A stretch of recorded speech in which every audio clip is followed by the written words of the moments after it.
What's up, Dumelang? How are you doing? We're good. So please go check out the previous part to gauge your bearings. Now I'm busy telling a story, Lana. I was talking about this cousin of mine and how she got initiated into the occult and how it is that she lambasted one of her best friends from high school. I knew that best friend of hers. Remember, she was my best cousin, so every so often I became friends with her friends. But I wasn't that tight with this girl. However, we were just like on good terms, speaking terms, greeting terms, right? We were even like friends on Facebook type setup thing. This friend, ne, Hona in this persecution of mine, Bali too, they had a very horrible friendship. Well, I did explain in the previous part to this that friendship yabona was one of those, these unhealthy relationships that where hey man, it was a friendship like that, just a very toxic relationship the two of them had, but they kept each other in each other's space. I guess that's just the very nature of masochists. They keep each other in a bunch.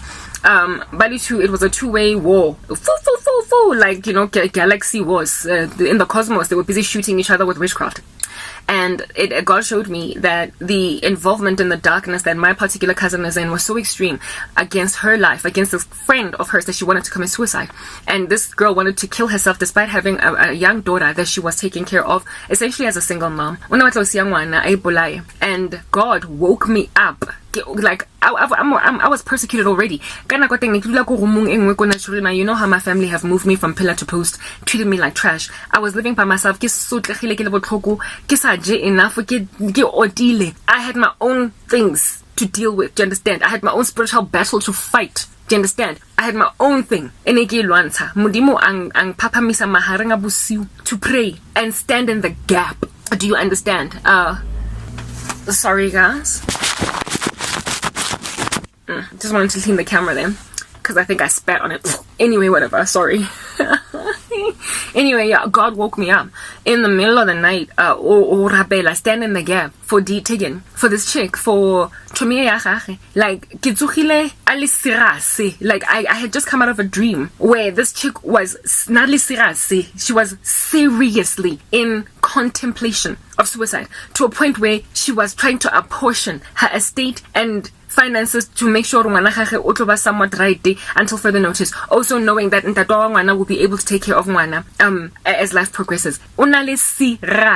She was in deep in this dream, and mind you, this chick now in the dream, this friend of hers in the dream, she was wearing white robes.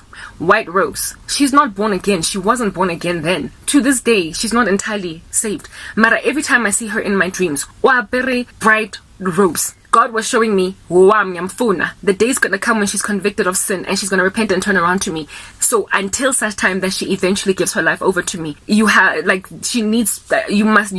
now are the saint that is aware of her, and you understand the thing that your cousin is into. I want you to stand in the gap. God made me pray. God made me over Cherry Kreshapo that was so distant to me that I wouldn't even just think about her coming at the top of my mind.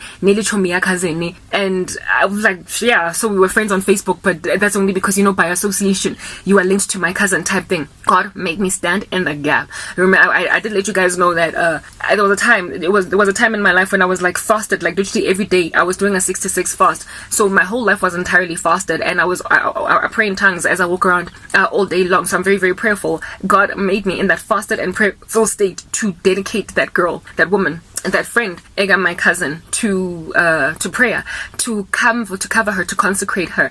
This chick, Megafuna Uguzi Bulala, she wanted to die. The way that there was such a strong, like, pulling or a curse on her that came from my cousin. That's why I get it. These people, when they fail in one part, they go to another and another and another and another. I don't know if what she did to that girl was a death curse, or if she just messed her life up so much that she ended up hitting brick walls. The two of them are both in the occult, and I don't know how the other girl got into it, right? Essentially, like I said, they've got an intergalactic war. The two of them, they like boom, boom, boom, boom, boom, boom, boom, boom, boom, boom, with witchcraft. And God cared enough for this other cheeky to get me standing in the gap for her, right? So that's just the nature of this rotten female. Like, after you find out that witchcraft works the first time because you got a job through it, they then go into other deeper, darker, more nefarious places. That's jealousy. Like unalimona over your best friend, unalimona over your best cousin, unalimona over this other girlfriend yako. You have got a bone to pick an ex-boyfriend.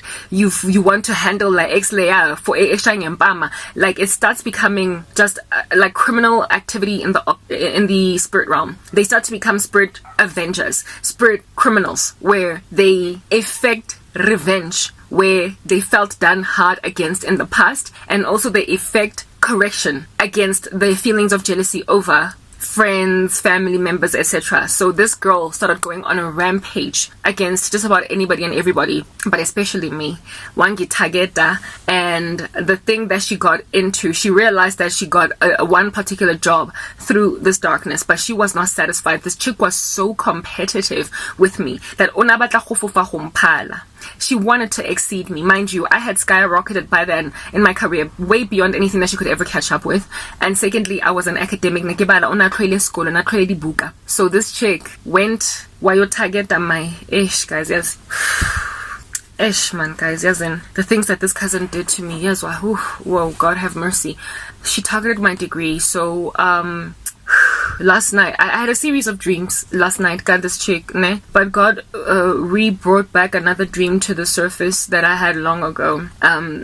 Goodness, I'm giving you context so as to explain to you the dreams that I got last night and how far gone this chick now is, right? Mara Mabani, God reminded me of a dream. God wanted me to speak about her. That's why he kept on reminding me of the old stuff that she did, and also the most recent thing that she did, because after Christ gives them a warning and a warning and a warning, the Lord then is like like expose dirty laundry ya gage ntsha bonga eo. So that's why bonga ya teng e tswa no, because like this cheeky has this witchcraft is fresh, and I'm currently battling demons of suicide because of what she has done. She's trying to kill me. It's the second time she's trying, but I'm going to give you an understanding as to what the second batch of, like this time around, how God showed her human sacrifice ritual. Remember I told you about the first human sacrifice ritual that failed, where she was trying to stab me. Well, I've also given you an understanding about the most recent one with that tricycle.